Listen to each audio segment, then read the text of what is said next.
안녕하세요. 대업에서 조선부터 방산 또 에너지 관련된 업종을 담당하는 멘토 황대근입니다. 오늘은 삼성중공업 조금 빠르게 진행을 해보겠습니다. 제가 전고점 돌파하면 더 가파른 상승이 나타날 것이다. 자, 이렇게 제목을 짰는데 아마 투자하시는 분들께서는 다들 짐작하고 계실 겁니다. 현재 매물대만 잘 소화를 해준다면 이 상방에 대한 구간은 더 강하게 열려 있다는 사실, 업황 자체도 도와주고 있죠.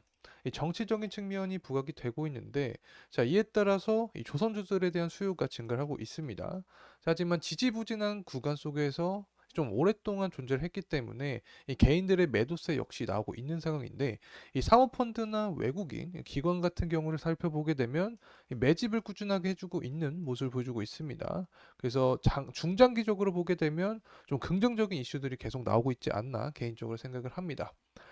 또 주가에 가장 큰 영향을 주는 부분이 있죠. 예, 특히 유가 부분이 삼성중공업의 주가에 큰 영향이 있는데, 유가 역시 고공행진하는 모습을 보여주고 있습니다. 향후 전망도 이 상승에 대한 전망을 더 강하게 하고 있는 상황이기 때문에 이 전반적으로 이 긍정적인 모습이 계속해서 보이고 있다. 그래서 마지막으로 이 가격적인 흐름까지 체크를 해보면서 금일을 마무리해 보도록 하겠습니다. 그리고 한 가지 더 말씀드리고 싶은 부분이 있는데, 저희 대기업 정말 다양한 전문가들이 각각의 업종 분야에서 하루하루 종목들을 열심히 분석해 나가고 있으니까 많은 관심 부탁드립니다. 자, 우선 수급적인 측면부터 살펴보도록 하죠. 이 사모펀드 같은 경우에는 최근 4거래일 동안 계속해서 매집하는 모습을 보여주고 있습니다. 이 전일은 소폭 감소한 추이긴 하지만 금일 같은 경우에는 좀 강하게 들어온 모습을 보여주고 있죠. 자, 연기금도 매집하는 모습을 보여주고 있고, 이 외국인과 기관도 한 달 동안 보게 되면 이 매집하는 모습을 꾸준하게 보여주고 있습니다. 하지만 이 개인 같은 경우는 오늘도 그렇고 이 전반적으로 보게 될 때 매도세가 더 강하게 나오고 있죠. 제가 말씀을 드렸습니다. 이 삼중 같은 경우에는 이 지지부진한 가격 속에서 좀 오랫동안 존재를 했기 때문에 이 투자 심리, 이 매물대가 많이 쌓여 있는 구간에서 계속해서 차익 실현 물량이 나오고 있다. 자, 이렇게 설명을 드릴 수 있습니다. 하지만 제가 어떤 말씀을 드렸냐? 중장기적인 관점에서는 좋은 이슈가 나오고 있다라고 설명을 드렸었죠. 자, 이제 정치적인 측면을 좀 이야기를 해보려고 합니다. 이 부분은 중장기적으로 제가 이 긍정적인 이슈가 나오고 있다라고 앞전에 설명을 드렸었는데, 이 미국과 중국이 갈등이 심화되면 한국은 반사이익을 얻을 수 있습니다. 이 조선 같은 경우에는 이 중국과 한국의 이강 체제죠. 이 한국의 리스크라고 할 수 있는 부분이 다 중국에서 비롯된 부분인데, 미국이 중국을 계속해서 제재를 해주면 결국에 한국 입장에서는 그에 따른 수혜를 입을 수 있다라고 말씀드릴 수 있습니다. 특히 이 미국에서 대선이 있죠. 이 대선이 11월인데 이 바이든과 트럼프의 지지율 측면을 비교를 해보면 굉장히 팽팽한 상황입니다. 특히 바이든 같은 경우에는 대통령이기 때문에 현재 정부에서 어떤 수단적인 측면에서 우위에 있을 가능성이 높다. 자, 그렇기 때문에 이 중국에 대한 부분을 계속해서 강조를 하면서 이 제재를 할 확률이 높다. 이 중국을 제재하게 되면 한국은 그에 따른 반사이익을 통한 수혜를 입을 수 있다. 이렇게 간단하게 말씀드립니다. 자, 이렇게 정치적인 측면을 봤을 때 중장기적으로 이 재료성 이슈가 계속 부각될 확률이 높고, 유가적인 측면을 봤을 때도 그렇죠. 현재 유가는 상승하는 모습을 보여주고 있습니다. 제가 어떤 말씀 드렸냐? 24년 같은 경우에는 수급적인 측면에서 타이트해지기 때문에 23년에 비해서 더 강한 유가의 상승폭을 보여줄 확률이 높다라고 말씀을 드렸죠. 특히 가격적인 패턴상 73불에서 78불 사이에 횡보하는, 어떻게 보면 박스권 구간을 유지해주는 모습을 보여주었는데, 현재 이 구간을 돌파해주면서 상승에 대한 의지를 더 보여주고 있습니다. 자, 그 부분은 바로 전쟁에 대한 부분이 가셔야되고 있기 때문입니다. 특히 이 우크라이나가 러시아의 정유소를 6차례 폭발 공격을 했다라는 이슈가 부각이 되고 있죠. 이 공급의 차질이 생기면서 결국에 유가의 상방 압력을 끌어올리고 있다라고 볼 수 있는 거죠. 자, 여기 더해서 수요까지 증가를 하고 있습니다. 수요는 증가하고 공급은 하락을 하기 때문에 이 가격은 상승하고 있다. 이렇게 설명을 드릴 수 있습니다. 자, 이제 성과지수에 대해서 좀 이야기를 해보겠습니다. 신조 성과지수가 계속해서 상승하는 모습을 보여주고 있죠. 이 부분도 지난 영상에서 디테일하게 말씀드렸습니다. 이 성과지수는 뭐 친환경 기술력을 통한 고마진 산업으로부터 성과지수가 유지될 것이다. 자, 그리고 선별 수주를 통해서 이 높은 성과가 유지될 것이다 라고 설명드렸습니다. 이 부분이 유효하게 작용을 하고 있는 순간이고, 특히 중고 성과지수도 살펴봐야 됩니다. 중고 성과지수도 2020년부터 오르고 있긴 하지만 특히 23년부터 24년 사이에 강하게 상승하는 모습을 확인할 수 있습니다. 이 해상운임이 상승을 한 거죠. 해상운임이 상승해서 이 선사마다 더 많은 배를 이 노선에 투입을 하려고 하지만 이 조선사 도크가 어떻다고 말씀드렸죠? 굉장히 꽉 찬 상태입니다. 그렇기 때문에 이 중고선으로 눈을 돌리게 됩니다. 그래서 중고선에 대한 수요가 증가하면서 당연히 성가 지수까지 상승시킨다.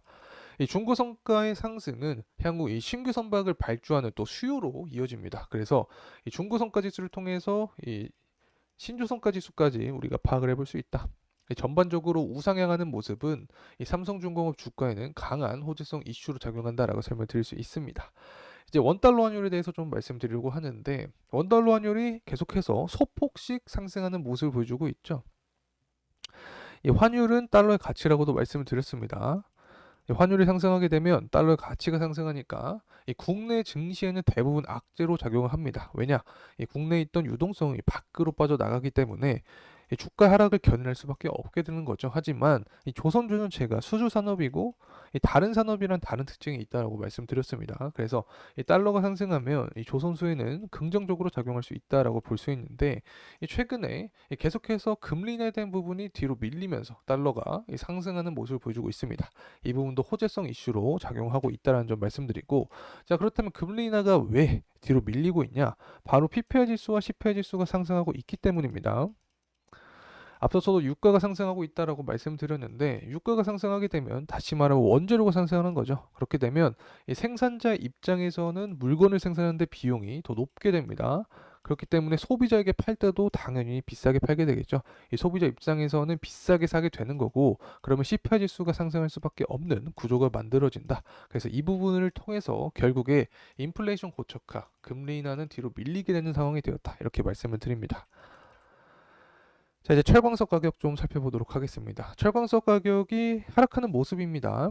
23년 반등을 한번 해주긴 했지만 그때 이후로 계속해서 하락하는 모습을 보여주고 있는데 이 철광석 가격은 또 후판 가격의 베이스가 되죠. 그래서 후판 가격이 하락을 하면 이 조선업 입장에서는 비용이 하락하기 때문에 긍정적이다라고 말씀드렸습니다. 그래서 철광석 가격의 전반적인 하락세는 이 주가의 강한 이 상승 모멘텀으로 작용할 수 있다. 이렇게 말씀드립니다. 이 상반기 같은 경우에는 철광사와 조선사의 이 협상이 남아있죠. 23년 하반기 같은 경우에는 제가 앞서서 말씀드렸지만 이 철광석 가격이 반등을 한 모습을 보여줬습니다. 이러한 상황에서도 후판 가격을 인하한 채 협상을 하게 되는데 바로 이 수입산 물량이 증가를 하면서 이 국내 철광사들은 가격 경쟁력에서 힘을 잃었다라고 말씀드릴 수 있습니다. 하지만 현재 상황 같은 경우에는 이 철광석 가격 역시 하락을 하고 있기 때문에 이 전반적으로 23년 하반기보다 높이 후판을 협상할 가능성은 크지 않다라고 생각을 합니다. 그래서 23년 하반기나 혹은 그 아래 가격에서 협상을 하지 않을까 개인적으로 말씀드립니다. 이제 가격적인 측면을 좀 살펴보려고 합니다. 현재 가격은 9,000원의 가격대를 좀 형성을 해주고 있는데 제가 말씀드렸던 구간이 다 유효하게 작용을 했었죠. 7,000원 구간에서 지지라인을 받을 확률이 높다. 자, 그 이후로 더블 바텀 형성해주면서 주가가 상승해주는 모습을 보여줬습니다. 특히 8,300원에서 600원 구간의 매물대가 중요하다라고 말씀드렸는데 그만큼 투자 심리가 많이 쌓여 있기 때문에 이 구간을 돌파해준다면 상방에 대한 관점이 더 유효하다라고 말씀드렸습니다. 이 8,300원에서 600원 돌파를 해주고 현재 이 전고점 구간 라인에서 이 매물대가 나오면서 차익 실현이 나오면서 현재는 이 9,000원 가격대에서 주가의 안정을 찾고 있는 모습으로 보입니다.